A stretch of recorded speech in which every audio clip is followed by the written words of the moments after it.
Good morning, student. My name is Miss Manisha Borkar, Department of Fishery Science, NES Science College, Nanded.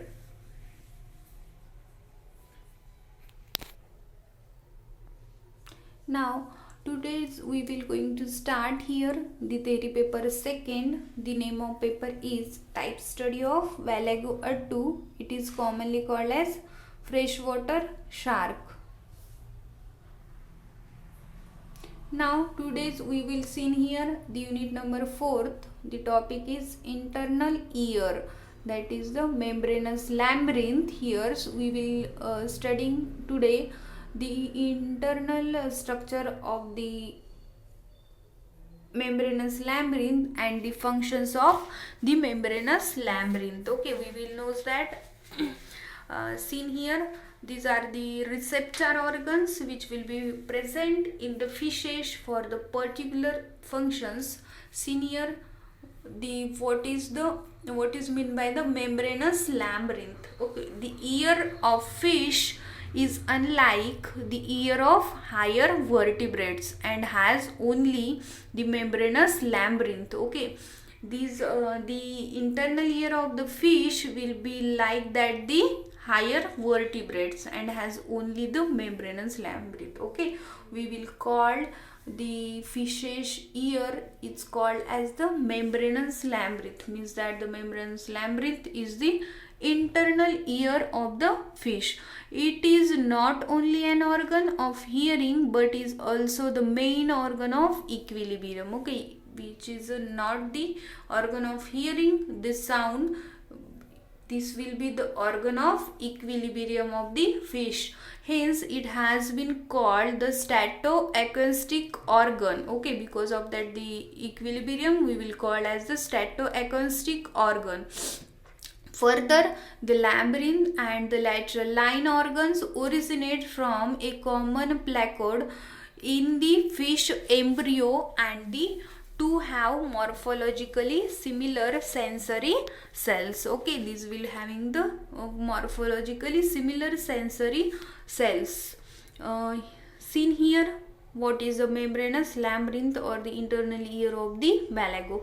Wallgo is a common osteophysi and its membranous labyrinth is connected with the air bladder. Okay, this is the connection of that the membranous labyrinth to the air bladder through the Webrian ossicles. We will know that air bladder which will be connected to the Webrian ossicles, and these Webrian ossicles which is a part of that the or the attachment to the internal ear. Thus, the fish has the most perfect type of auditory receptor organs found in fishes. Okay, these membranous labyrinth or the internal ear, they perform the most perfect type of auditory receptor. Okay, these will be functions. Internal ear functions as auditory receptor organs. We will know that the various receptor organs which will be present here, the particular receptors in the fishes. The labyrinth of wallgo is completely enclosed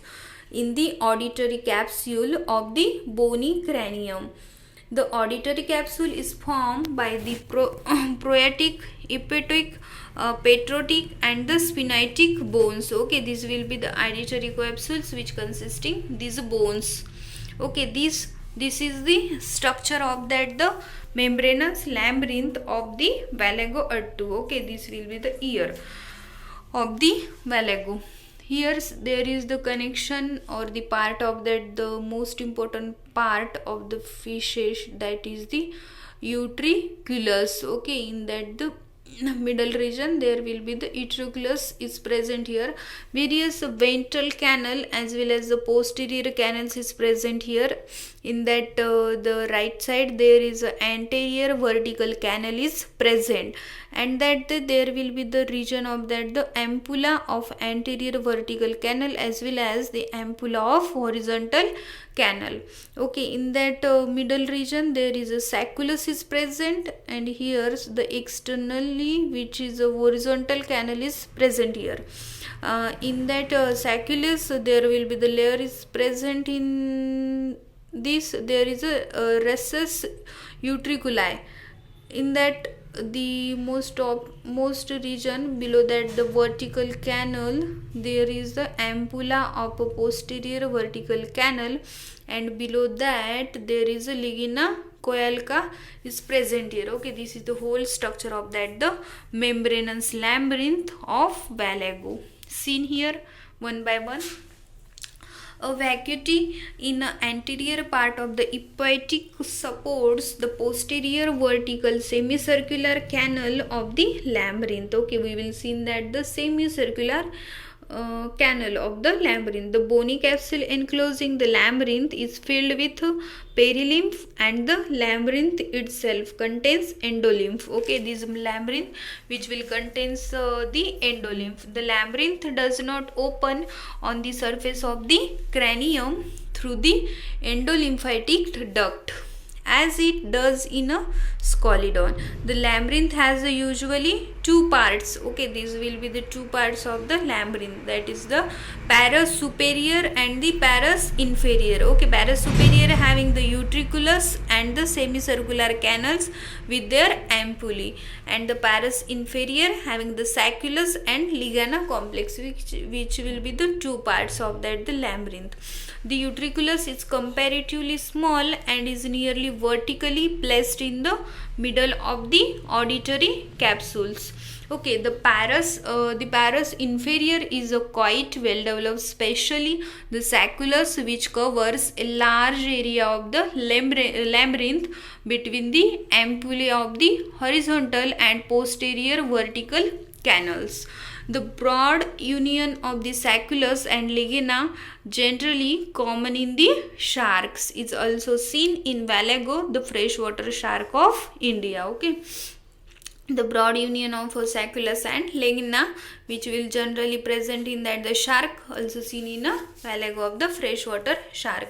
The eighth or the auditory nerve supplies the labyrinth. Okay, the auditory nerve, we will notice that the way we will see in the central nervous system, we will see in the various nerves are present in the fishes. The eighth nerve, which is related to the auditory nerve, we will call as the auditory nerve.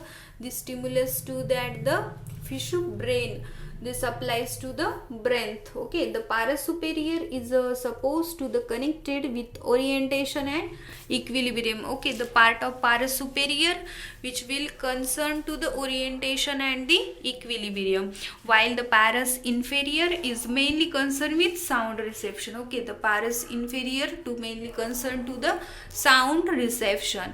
The labyrinth of wallgo, with its well developed sacculus large through the Webrian ossicles, makes it a very efficient apparatus for hearing sounds of thinner and wider ranges. Okay, the labyrinth which will be well developed sacculus, they having the Webrian ossicles and efficient apparatus to the hearing sounds.